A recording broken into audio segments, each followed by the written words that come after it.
En tout cas, comme on a l'habitude de faire, on va commencer par un petit jeu. Oh, on aime bien les jeux, vas-y. Yes. Le jeu, il est simple. C'est qui de nous deux? Alors, je vais poser des questions. Et si Matt, ça te concerne, c'est plutôt toi, tu vas te pointer toi. Ou si c'est plutôt Sarah, tu la pointes. D'accord. Et inversement, Sarah, si tu te sens concerné, tu te pointes toi. Et si c'est l'inverse, tu pointes Matt. Ok? Ça marche. Ok, let's go. Allez. Alors, première question. Qui de vous deux cuisine le mieux? Ah, ok. Sûr. Genre, sûr à 100%. Ah, c'est sûr. Elle cuisine tout le temps, donc... c'est sûr. Là-dessus, ouais. Il n'y a aucune ambiguïté là-dessus. Aucune ambiguïté, ok. Voilà. Ok. Ok, next. Qui de vous deux était le plus studieux à l'école? Ni l'un ni l'autre. Le plus Ni l'un ni l'autre. Lui, il est allé plus loin que moi. Enfin, on ok. pas pour quelle motivation, mais il est allé un peu plus loin que moi. Je suis allé un peu plus loin. Ben non, non, t'es plus diplômé que moi, t'as un bac plus 2. Moi, j'ai juste mon bac, hein. Donc officiellement, c'est plus vrai. loin. Ouais, quand même. Là, on dira pas comment je l'ai eu, mais allez. Un bac plus 2. Il y a Seb Trémont qui s'est connecté. Seb, salut. Excuse, hein, on passe des petits bons. Ouais, pas de soucis, hein, c'est interactif. On regarde un peu. Kevin aussi, notre balou. Yes. Alors, next. Qui de vous deux est le plus sévère avec les enfants?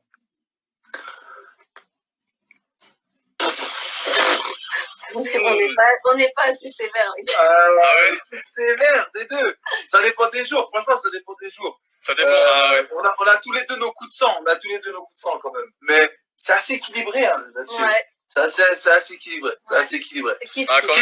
Kiff. Ouais. On prend quand même. Ok. Next question. Alors, qui a dit en premier « je t'aime » ? Ça c'est moi. Ouais. Ça c'est moi, ça. C'est sûr. En tout cas. Alors, next question. Qui de vous deux dort le plus? Voilà. Là, c'est direct, ça. Pareil. Aucune ambiguïté, c'est sûr. Ça. C'est bien, il faut dormir, c'est important. C'est sûr. Ça passe plus vite en confinement en plus. Ouais, c'est clair. Alors, next. Hey, Jonathan Craft, you're on. Hey, Jonathan. Hey, so good to see you. Hey, John. Hey.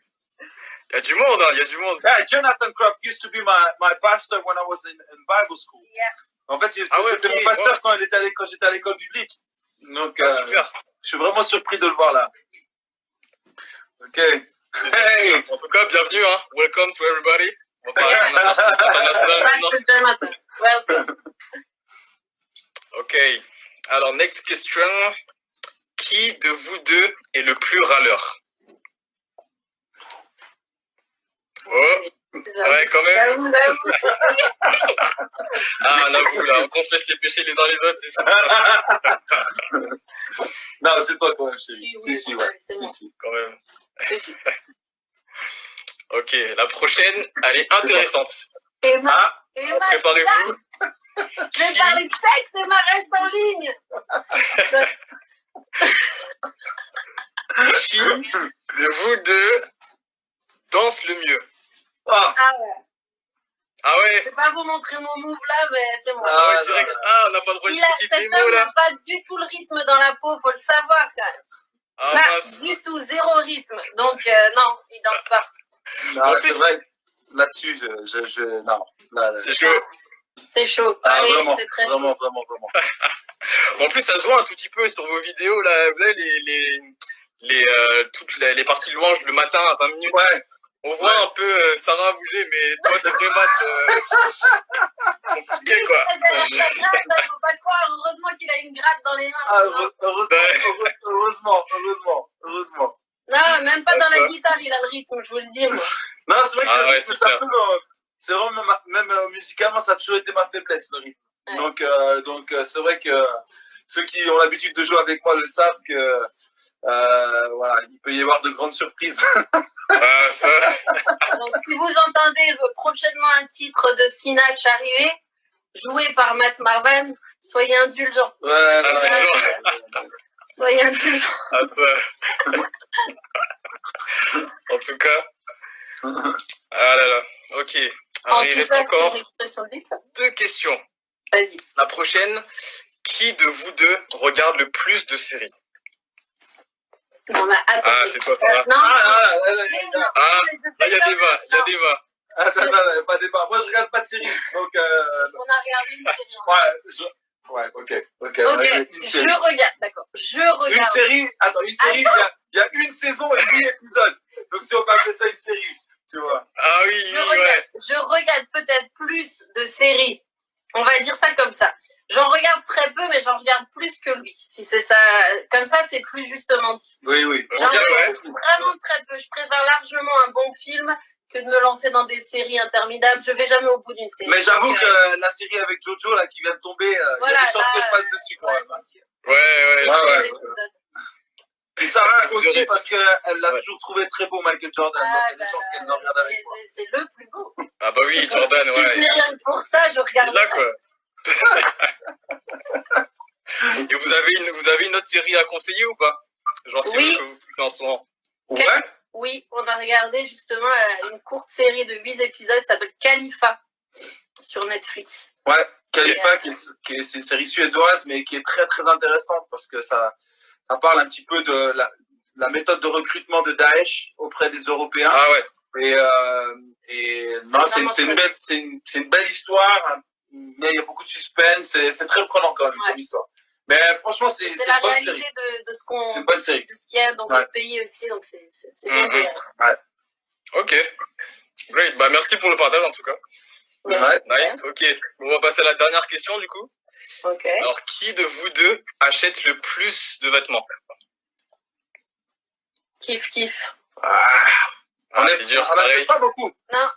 Bon, ils vont pas croire ça parce que ils vont se dire tous les jours on a une autre tenue, mais on achète très peu. Non, mais croyez-moi ou non, on fait rarement du shopping. Quand on fait du shopping, c'est toujours en solde. Jamais, on n'achète jamais à plein prix. C'est très rare, vraiment un gros coup de cœur. Ouais. Et moi, perso, j'aime beaucoup le deuxième main, j'aime beaucoup le rétro. Donc, quand je peux donner deuxième vie à un vêtement, je suis encore plus heureuse. Tu vois, les petites pièces à 2 € sur les vides-greniers, ben voilà, c'est ça. C'est mon armoire. Nice. Non, c'est vrai qu'on n'est pas trop. Bon, moi j'aime bien aller faire un peu de shopping de temps en temps, mais c'est vrai qu'on. C'est là-dessus, non. Qui dépense le plus? Non, kiff. Ça, assez kiff là-dessus. Primark. Non, Primark, j'ai abandonné. Primark, j'achète juste des débardeurs sous les t-shirts. C'est tout ce que j'achète chez Primark. Vous dans les commentaires là. Vide-grenier. C'est comme ça qu'on peut s'habiller tous les jours différemment en achetant à 2-3 € sur les vides-greniers. Et ça marche. Après, exact, c'est des exemples. Ça bouge tous un coin. C'est clair. Great. En tout cas, non, merci pour ce petit jeu. Cool. Super, merci. C'est nice. Ok, donc maintenant, pour toutes les personnes qui viennent de nous rejoindre, bienvenue. Donc je rappelle un peu le concept. Donc c'est X Today, Expansion Today, un live, un invité et un thème. Du coup, aujourd'hui, on a Matt et Sarah Marvan et on va parler un peu du thème sur le couple, les fréquentations et le mariage. Du coup, voilà, pour rentrer dans le vif du sujet, première partie. Donc pour vous, Sarah et Matt, c'est quoi un couple en bonne santé? Alors, parce qu'on a étudié quand même un petit peu ces questions d'avance pour rien cacher à ceux qui sont là. Donc on a essayé aussi de donner des réponses mémotechniques. Moi, je travaille beaucoup avec des choses mémotechniques parce que je suis un vrai poisson rouge. Donc on a noté 3 points. Ok. Le premier, un couple pour nous en bonne santé, c'est un couple qui sait rire ensemble. C'est un couple qui sait rigoler, qui sait blaguer, qui sait bien sûr toujours dans le respect, mais qui sait vraiment rire l'un avec l'autre. Ça, moi, Sarah, c'est une des personnes qui me fait le plus rire. Franchement, sa spontanéité, sa Alors des fois, voilà, elle a ce côté très, très spontané, justement. Mais, qui le met mal à l'aise, en fait. Il y a des fois, sort tout ça. Mais... Ah oui, mais j'avoue réel. qu'on se tape des barres quand même souvent ensemble. Mais ça, je pense que c'est quand même un signe d'un couple en bonne santé. Yes. Ok. Ok, je fais le deuxième, puis je fais le dernier. Parce que le dernier, je te l'ai réservé. Et la deuxième chose, mine de rien, je pense qu'un couple en bonne santé, c'est quand même un couple qui apprend, ou en tout cas qui essaye, qui avance dans la prière ensemble.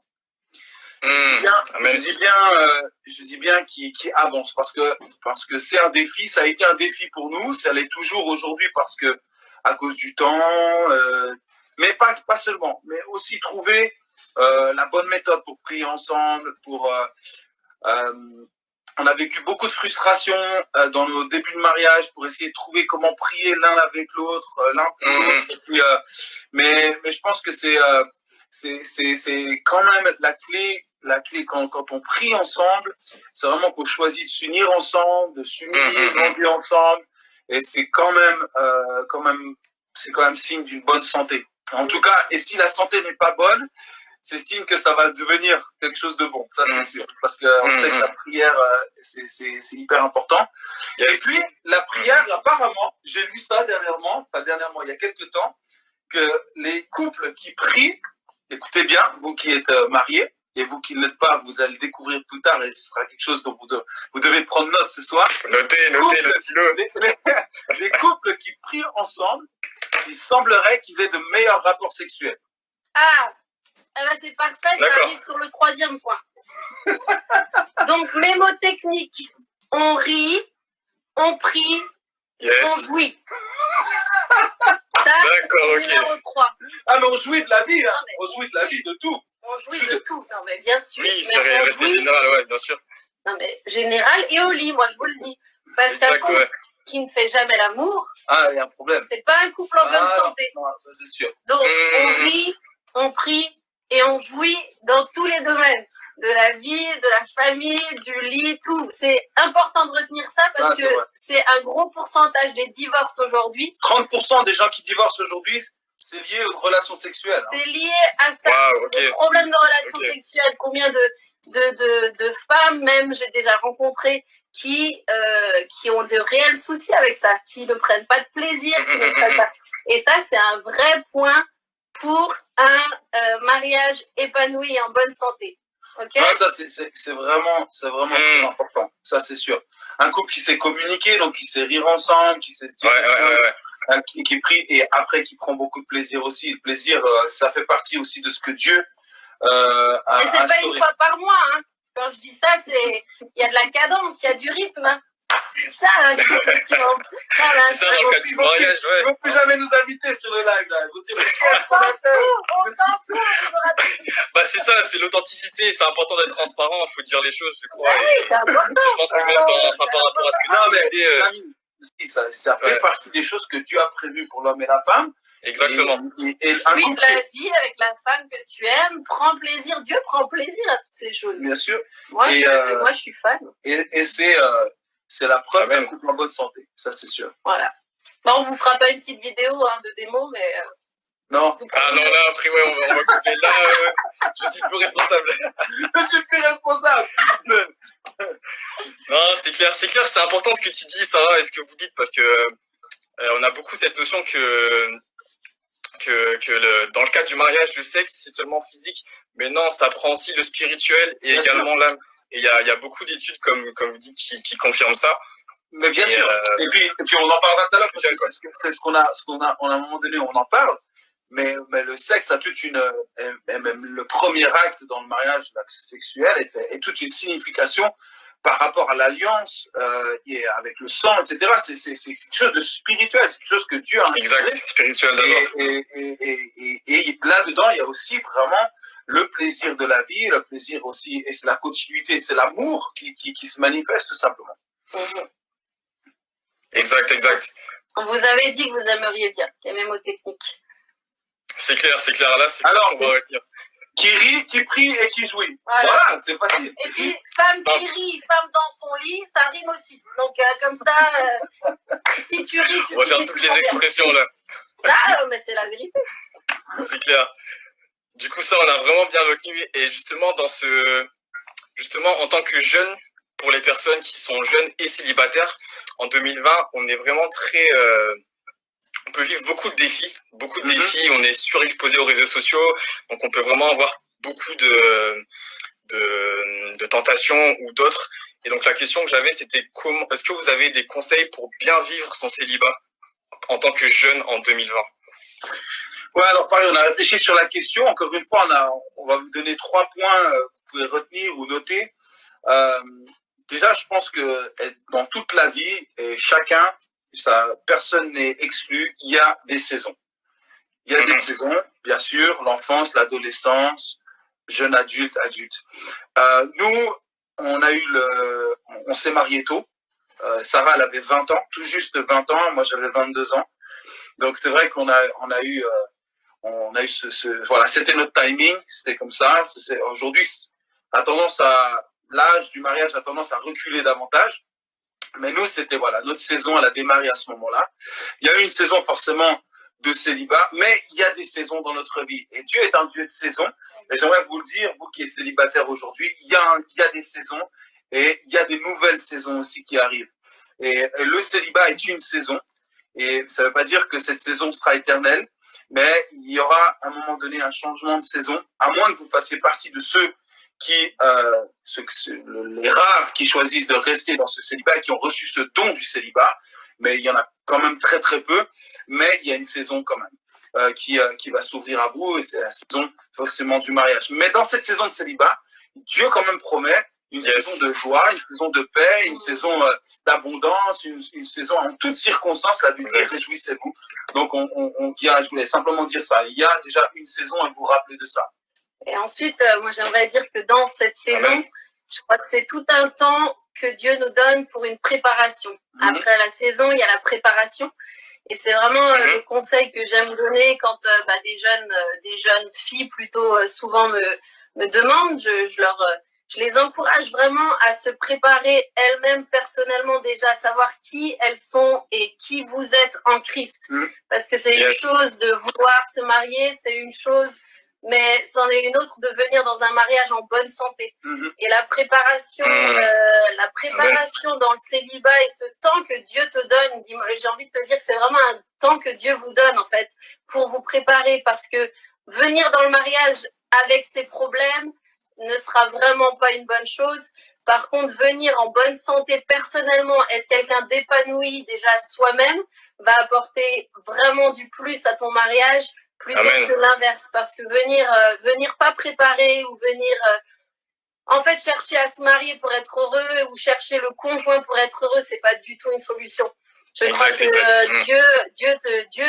Dieu nous donne des saisons, comme Matt l'a dit, et ce temps de préparation, c'est vraiment un temps extraordinaire pour que nous puissions travailler déjà nos cœurs, et surtout que nous sachions qui nous sommes, parce que quand on doit venir dans un couple, si tu sais pas qui tu es en Jésus et en Christ, alors ça devient compliqué, ça peut être même chaotique. Donc, prends ce temps de célibat pour vraiment te préparer et chercher qui tu es en Christ. Et ensuite, tu vas emmener ça dans ton mariage. Et là, ça devient explosif. Ah, c'est clair, ça c'est hyper important. Bien sûr, nous, quand on s'est mariés, tout n'était pas réglé, tout n'était pas... Parce que forcément, l'amour rend aveugle, le mariage ouvre les yeux, toutes ces répliques. Mais il y a du vrai aussi là-dedans quand même. Parce que forcément, on réalise aussi qui on est quand on a notre partenaire, quand on a notre mari ou notre épouse. Mais on ne se marie pas pour être heureux, on se marie, ça fait partie des choses que Dieu a prévues pour l'homme et la femme. Exactement. Oui, la vie avec la femme que tu aimes, prends plaisir, Dieu prend plaisir à toutes ces choses. Bien sûr. Moi, je suis fan. Et c'est la preuve d'un couple en bonne santé, ça c'est sûr. Voilà. Bon, on vous fera pas une petite vidéo de démo, mais... Non. Ah non, là, après, on va couper. Là, je suis plus responsable. Je suis plus responsable. Non, c'est clair, c'est important ce que tu dis, Sarah, et ce que vous dites, parce que on a beaucoup cette notion que dans le cadre du mariage, le sexe, c'est seulement physique, mais non, ça prend aussi le spirituel et bien également l'âme. Et il y a beaucoup d'études, comme vous dites, qui confirment ça. Mais bien sûr. Et puis on en parlera tout à l'heure, parce que c'est ce qu'on a, à un moment donné, on en parle. Mais le sexe a toute une, et même le premier acte dans le mariage, l'acte sexuel, est toute une signification par rapport à l'alliance et avec le sang, etc. C'est quelque chose de spirituel, c'est quelque chose que Dieu a inspiré. Exact, spirituel d'abord. Et là-dedans, il y a aussi vraiment le plaisir de la vie, le plaisir aussi, et c'est la continuité, c'est l'amour qui se manifeste tout simplement. Exact. Vous avez dit que vous aimeriez bien les mémotechniques. C'est clair. Là, c'est clair qu'on va retenir. Qui rit, qui prie et qui jouit. Voilà, c'est facile. Et puis, femme qui rit, femme dans son lit, ça rime aussi. Donc, comme ça, si tu ris, tu on va faire toutes les expressions, là. Ah, mais c'est la vérité. C'est clair. Du coup, ça, on a vraiment bien retenu. Et justement, en tant que jeune, pour les personnes qui sont jeunes et célibataires, en 2020, on est vraiment on peut vivre beaucoup de défis. On est surexposé aux réseaux sociaux, donc on peut vraiment avoir beaucoup de tentations ou d'autres. Et donc la question que j'avais, c'était est-ce que vous avez des conseils pour bien vivre son célibat en tant que jeune en 2020? Ouais, alors pareil, on a réfléchi sur la question. Encore une fois, on va vous donner 3 points que vous pouvez retenir ou noter. Déjà, je pense que dans toute la vie, et personne n'est exclu, il y a des saisons. Il y a des saisons, bien sûr, l'enfance, l'adolescence, jeune adulte. Nous, on s'est mariés tôt. Sarah, elle avait 20 ans, tout juste 20 ans. Moi, j'avais 22 ans. Donc, c'est vrai qu'on a eu voilà, c'était notre timing, c'était comme ça. Aujourd'hui, l'âge du mariage a tendance à reculer davantage. Mais nous, c'était, voilà, notre saison, elle a démarré à ce moment-là. Il y a eu une saison forcément de célibat, mais il y a des saisons dans notre vie. Et Dieu est un Dieu de saison. Et j'aimerais vous le dire, vous qui êtes célibataire aujourd'hui, il y a des saisons et il y a des nouvelles saisons aussi qui arrivent. Et le célibat est une saison. Et ça ne veut pas dire que cette saison sera éternelle, mais il y aura à un moment donné un changement de saison, à moins que vous fassiez partie de ceux les rares qui choisissent de rester dans ce célibat et qui ont reçu ce don du célibat, mais il y en a quand même très très peu, mais il y a une saison quand même qui va s'ouvrir à vous, et c'est la saison forcément du mariage. Mais dans cette saison de célibat, Dieu quand même promet une saison de joie, une saison de paix, une saison d'abondance, une saison en toutes circonstances, la Bible dit réjouissez-vous. Donc je voulais simplement dire ça, il y a déjà une saison et vous rappelez de ça. Et ensuite, moi j'aimerais dire que dans cette saison, je crois que c'est tout un temps que Dieu nous donne pour une préparation. Après la saison, il y a la préparation. Et c'est vraiment le conseil que j'aime donner quand des jeunes filles plutôt souvent me demandent. Je les encourage vraiment à se préparer elles-mêmes personnellement déjà, à savoir qui elles sont et qui vous êtes en Christ. Parce que c'est une chose de vouloir se marier, c'est une chose, mais c'en est une autre de venir dans un mariage en bonne santé. Et la préparation dans le célibat et ce temps que Dieu te donne, j'ai envie de te dire que c'est vraiment un temps que Dieu vous donne en fait pour vous préparer, parce que venir dans le mariage avec ses problèmes ne sera vraiment pas une bonne chose. Par contre, venir en bonne santé personnellement, être quelqu'un d'épanoui déjà soi-même, va apporter vraiment du plus à ton mariage plutôt que l'inverse. Parce que venir pas préparé ou venir en fait chercher à se marier pour être heureux ou chercher le conjoint pour être heureux, c'est pas du tout une solution. Je crois que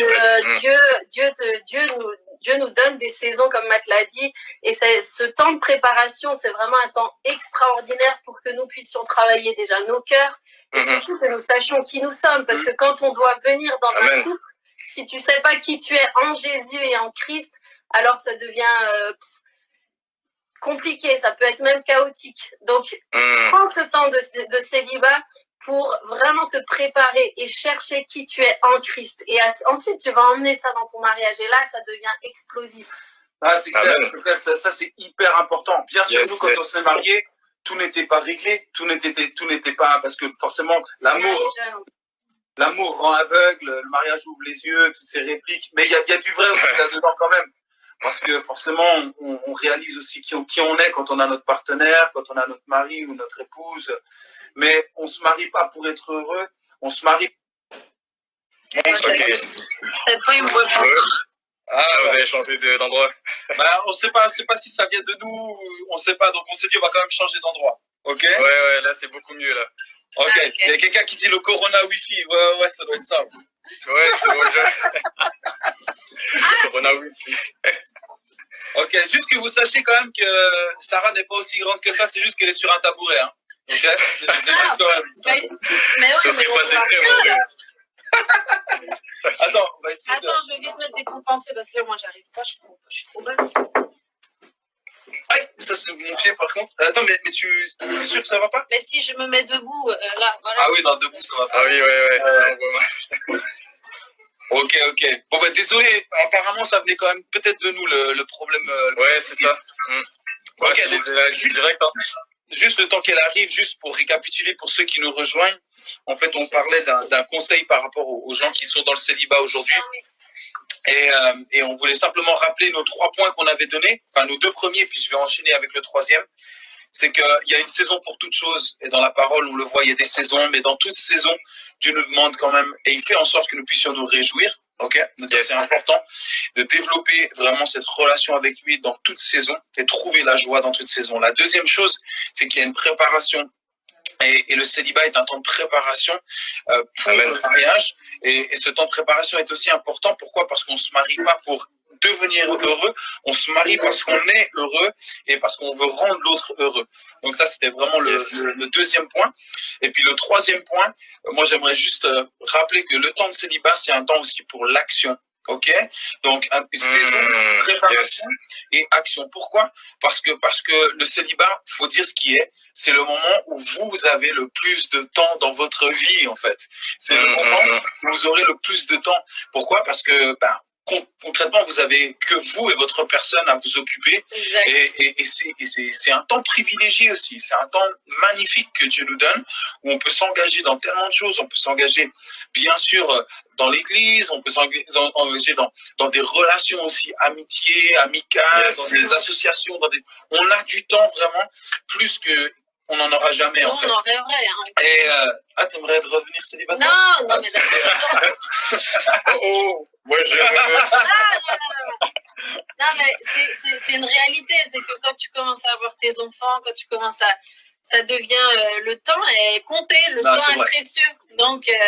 Non, c'est sûr que ça, donc les 3 points, saison, préparation et action. Donc si vous êtes dans le célibat, vraiment, soyez encouragés par ces 3 choses. Nice. C'est bon. Exact, on est bon. Et du coup, vous avez commencé à partager le fait que vous étiez mariés assez tôt. Et est-ce que vous pouvez nous raconter un peu votre histoire, comment vous êtes rencontrés, etc. Alors, ça dépend. Si vous voulez la version longue ou la version courte. Donc, si vous voulez la version courte, ça sera vers moi. Ouais, allez. Vas-y. Non, alors, on va faire court, effectivement. Donc, notre histoire, elle est un petit peu particulière. On s'est rencontrés pour la première fois lors d'une rencontre de jeunesse, parce que nos 2 papas sont pasteurs aussi. Et il y avait des rencontres d'église dans notre région, l'Est de la France. Donc, moi, je viens de Dijon à la base et Sarah, elle vient de Mulhouse, la porte ouverte, dont on a beaucoup entendu parler ces derniers temps. Et puis, on avait des rencontres. Bref, on s'est rencontrés là pour la première fois. Et puis, même, elle était toute jeune. C'était une gamine. Elle avait 14 ans. C'était une gamine. Et moi, j'étais un homme. J'avais 17. Tu vois, j'étais un homme. J'étais un gaillard.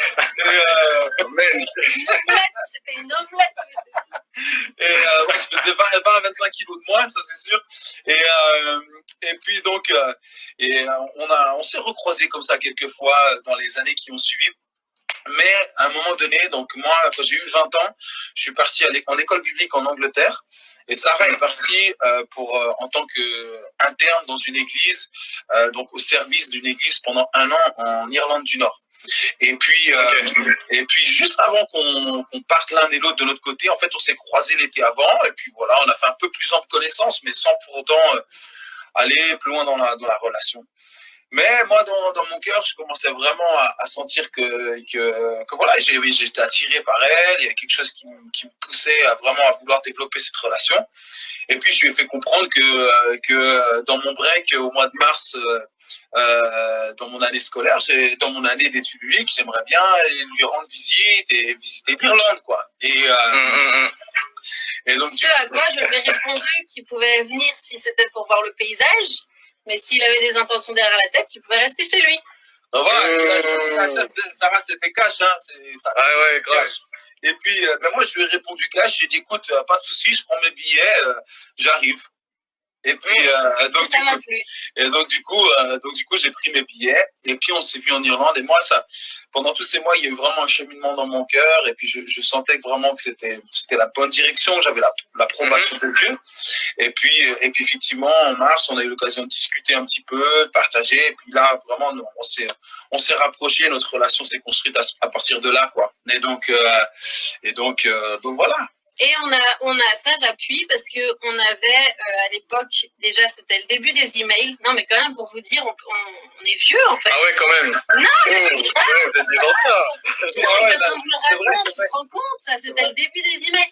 Quand on pouvait encore envoyer des petites cartes virtuelles, tu sais, où t'avais un espèce de petit bonhomme qui envoyait un cœur. Pas connu, ça. Ah ouais, chaud. Ouais, chaud. Et en fait, on se voyait que toutes les 10 semaines. Et toutes les 10 semaines, et du coup, notre relation n'était pas du tout basée sur le physical touch, tu vois, parce qu'il n'y en avait pas. Ouais. Et puis Dieu merci peut-être. Mais en même temps, on a beaucoup écrit. C'était, je trouve, une bonne époque parce qu'on s'envoyait beaucoup de lettres.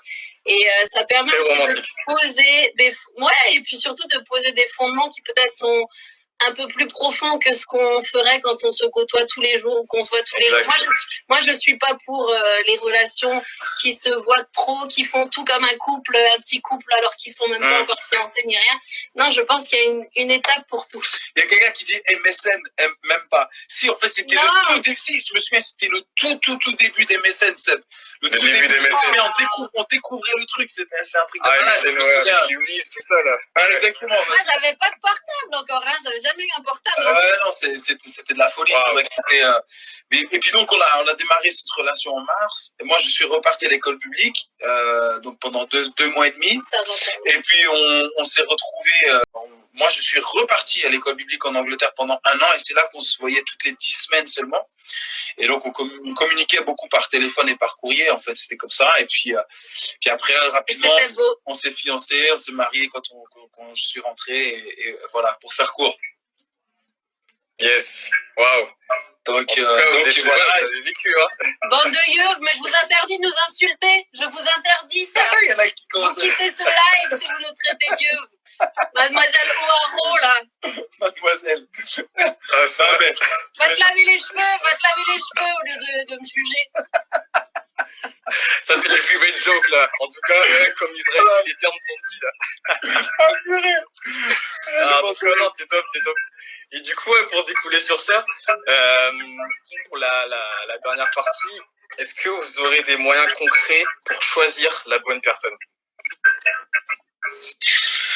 Voilà, pareil, on s'est dit qu'est-ce qu'on pourrait laisser comme point précis, parce que c'est tellement, je pense, vaste et en même temps tellement unique et propre à chacun.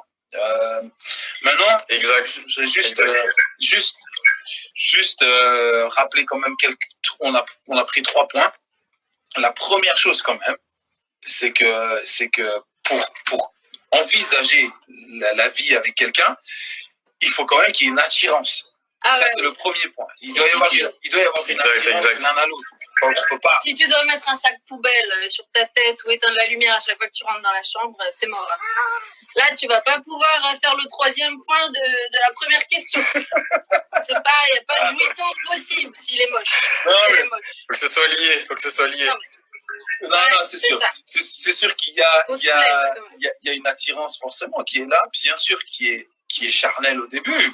Faut l'avouer, on est attiré aussi par le charnel, par la beauté, et heureusement qu'il y a de ça. Et bien sûr, après, il y a d'autres choses qu'on découvre, mais tout commence par une attirance. Ok, donc ça c'est.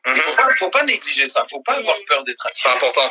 C'est hyper important. Comment on peut construire ou envisager de passer la vie avec quelqu'un si on n'est jamais attiré par cette personne? Non, et puis on tombe pas amoureux par la foi, hein. Ça n'existe pas. Non. Exact. Et on ne se marie pas par la foi non plus. Non plus. Parce que ça, on a entendu malheureusement des histoires. C'est clair, je suis d'accord. Ils sont mariés par la foi, mais ça, c'est pas possible.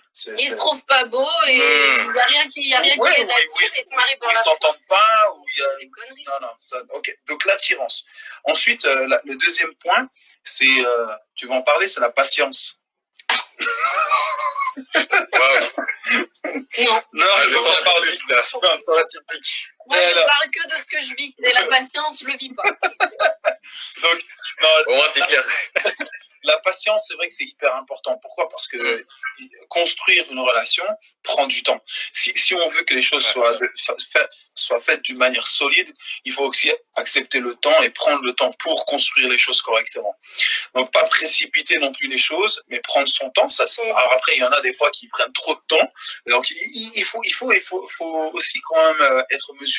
Mais il y a un temps de patience. Pourquoi? Pour connaître l'autre. C'est hyper important de le connaître, de passer du temps avec, de passer du temps pour découvrir un peu cette personne. Nous, je dois dire, c'est un petit peu la partie qui nous a manqué. C'est-à-dire qu'on se connaissait beaucoup à distance, mais on se connaissait très peu, en fait, dans les choses communes de la vie ou les choses. Donc, nous, le mariage, ça a été vraiment une explosion à tout niveau parce que une découverte parce qu'on se connaissait pas, en fait, trop proche, en fait. Donc, du coup, je dis pas non plus qu'il faut être trop proche, mais il faut être suffisamment proche quand même pour connaître la personne, connaître un petit peu son caractère, la découvrir ou le découvrir sous aussi des aspects nouveaux. Pourquoi? Parce qu'on veut se projeter à long terme. Donc, c'est hyper important de prendre son temps et pas de se précipiter. Ok? Donc, c'est, pour moi, je trouve ça, c'est vraiment important de prendre le temps. Et... T'as découvert des traits de caractère après le mariage? Ah, j'ai pas découvert que ça. J'ai découvert plein de choses après. Ok. Ça taille. La troisième chose, j'entends juste, il y a une voiture qui passait, ça faisait un peu de bruit.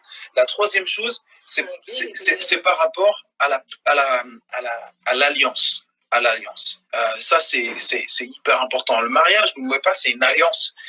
Et on a un Dieu d'alliance. Bien sûr, on fait une alliance ici, nous, mais on a un Dieu qui a fait des alliances avec l'homme depuis le début et avec Jésus, le nouvel Adam, on a cette nouvelle alliance.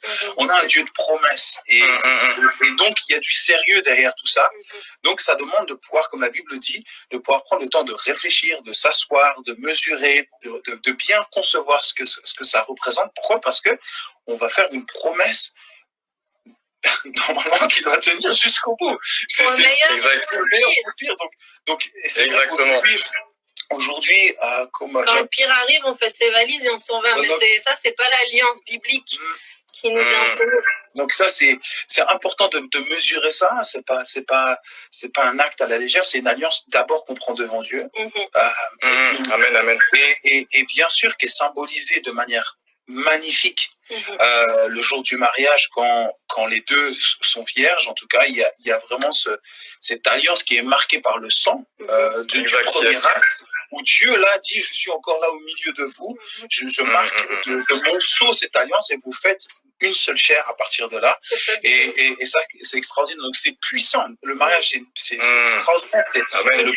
C'est le projet de Dieu et en même temps, c'est aussi le projet de l'ennemi de briser ces alliances, de casser ces alliances. Parce qu'en cassant ces alliances-là, bien sûr, il y a beaucoup de dégâts qui se font. Mais en tout cas, voilà, les 3 points qu'on voulait laisser, c'était ça: l'alliance, la patience. L'attirance, la patience et l'alliance.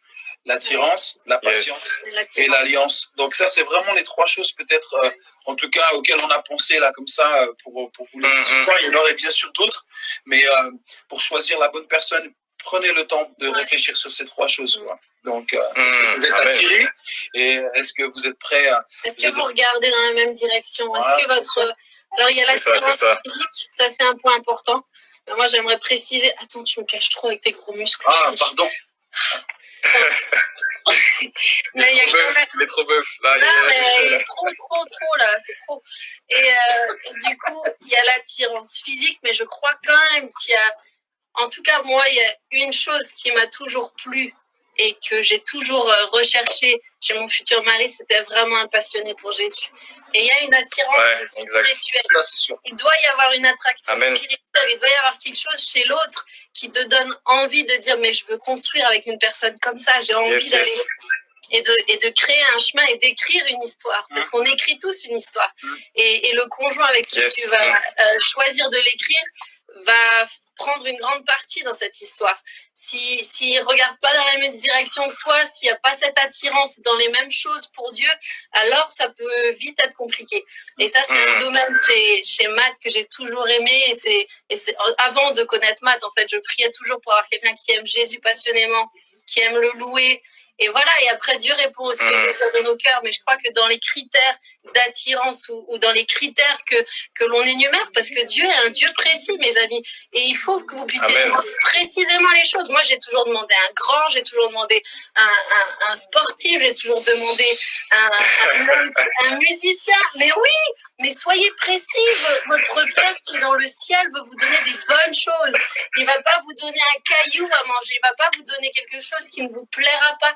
Mais je crois que quand ton cœur aussi désire les choses de Dieu, cherche d'abord le royaume de Dieu et tout le reste arrive avec. Et je crois que dans cette attirance, c'est un point vraiment important, c'est d'aspirer aux mêmes choses. Non, carrément. Amen. C'est super ce que tu rappelles là, ça c'est hyper important. Et je le répète pour tous ceux peut-être qui nous ont rejoints, honnêtement, si Dieu n'avait pas été, si on s'était pas accroché à la promesse qu'on avait faite à Dieu, si on s'était pas accroché à la promesse qu'on s'était fait mutuellement, aujourd'hui, Mathieu m'aurait quitté. Le couple n'existerait plus aujourd'hui. Moi, je l'aurais pas quitté. Ça va ou quoi? Donc, non, mais c'est la réalité. Je pense qu'il faut aussi se le dire, c'est pas un long fleuve tranquille. On a eu des enfants aussi rapidement. Donc ça chamboule les choses aussi. Ça fait remonter les choses. Donc, il y a la réalité de la vie. Il faut pas se leurrer. Mais on a un Dieu qui prend soin de nous aussi. Et quand on le laisse faire aussi, quand on le laisse faire, quand on le laisse nous montrer aussi ce qui va pas chez nous. Faut s'humilier. Parce que faut s'humilier, il faut accepter et vivre le pardon dans un couple. Ça, on aurait pu le rajouter dans le premier point. Ah oui, il y a tellement de choses, c'est clair. Un couple en bonne santé, c'est un couple qui sait se pardonner aussi. Oui, et qui sait demander pardon. Parce que ça, s'il n'y a pas ça, mes amis, c'est la mort assurée, je vous assure. Amen. Pardon dans un couple. Et si vous exercez pas le pardon, l'humilité, c'est quelque chose qui vous emmènera forcément au mur. Ça, c'est sûr. C'est sûr. Et n'oublions jamais que l'humilité précède la gloire, mais c'est aussi dans le couple. Yes. Et l'orgueil, c'est la chute aussi du couple. Donc ça, c'est hyper important. Donc voilà un petit peu ce qu'on voulait vous laisser ce soir. J'espère que ça... en tout cas, j'espère que ça vous a rejoint d'une manière ou d'une autre.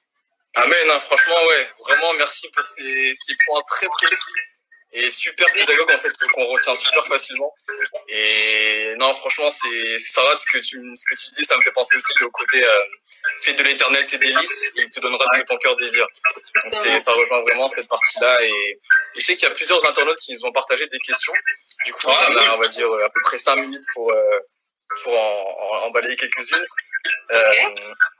Première question, c'est 2 questions en un. C'est genre, est-ce que Dieu a prévu à créer une personne pour nous?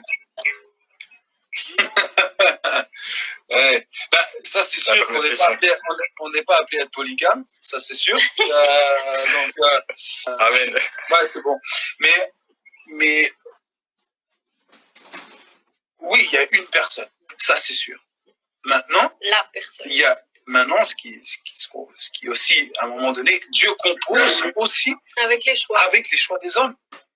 Dieu compose avec ça. Bien sûr qu'il y a une personne et il y a une personne qui est prévue, il y a quelqu'un qui est en réserve. Maintenant, Dieu ne gère pas non plus tous les choix des hommes, tout ce que, à un moment donné, c'est l'homme aussi qui prend ses décisions, qui fait ses choix. Et exact. Mais peu importe, j'ai envie de dire, la personne avec qui on choisit, si vraiment on se laisse conduire par Dieu, sera toujours la meilleure personne qui était prévue pour nous. Ça, c'est sûr. Amen. Yes. Great. Next. Alors, notre question. est-ce qu'on peut fréquenter quelqu'un alors qu'on n'est pas engagé avec Dieu? Tu peux, mais en général, c'est souvent dangereux. Parce que quand on n'est pas engagé avec Dieu, si tu es comme moi et si tu es comme Matt, eh ben, tu n'es pas fait de bois. Et à un moment donné, bah, tu auras forcément envie d'aller ailleurs que là où les voies bibliques t'auraient emmené. Et ça serait dommage. Ça serait dommage parce que bah, souvent, quand on veut fréquenter sans être engagé avec Dieu, on accepte aussi de fréquenter des gens qui ne partagent pas la foi. Et à partir de là, la Bible est assez claire et je pense que c'est du temps perdu et c'est souvent beaucoup de souffrance. Ça, c'est sûr. En tout cas, de notre petite expérience, on a souvent vu que des souffrances et s'engager avec quelqu'un sans vouloir être avec Dieu, c'est assez compliqué. Là, je dirais à partir du moment où tu choisis de pas mettre Dieu au centre de ta relation, tu acceptes aussi les conséquences qui en suivront. Conséquences, exact. Ça c'est une évidence. Après, pour ceux qui choisissent peut-être de s'engager sans forcément s'appuyer sur Dieu, j'aimerais vous dire que, comme l'a dit Sarah, on n'est pas fait de bois et c'est sûr que déjà, quand on est engagé avec Dieu, de se préserver jusqu'au mariage, c'est un vrai défi, c'est un vrai challenge, faut pas se leurrer, c'est quelque chose qui est, en fait, si je vais au bout de ma pensée, c'est quelque chose qui n'est pas naturel. C'est quelque chose qui n'est pas naturel. C'est quelque chose que Dieu nous demande de crucifier. Il demande de crucifier notre chair, mais c'est quelque chose qui n'est pas naturel. Et sans l'aide de Dieu, c'est littéralement impossible. C'est pas possible. Parce qu'on est fait comme ça. On est fait en fait pour s'aimer, on est fait pour se connaître, si j'utilise le terme biblique, pour avoir des relations. Mais si on ne place pas Dieu au centre de ça, c'est mission impossible. C'est mission impossible. Ou c'est mission impossible où il y a un problème quelque part. Il faut se poser une autre question. Il ne faut pas se marier avec la personne. Parce qu'alors, si elle a pas envie de mariage, on n'y va pas. T'es foutu. C'est sûr. T'es foutu. Donc c'est clair que c'est quand même un jeu, enfin c'est un terrain glissant.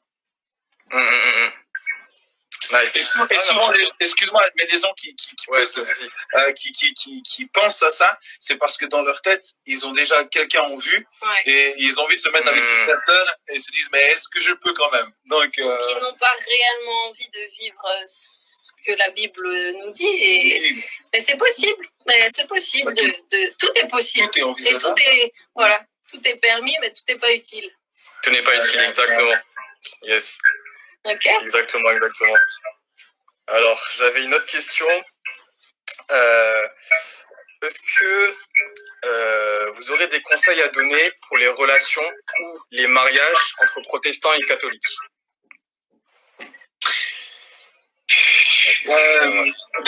Des conseils, je dois dire moi en tant que pasteur que j'ai jamais eu à faire un mariage mixte entre protestants catholiques ou quelconque milieu religieux. Ok, yes.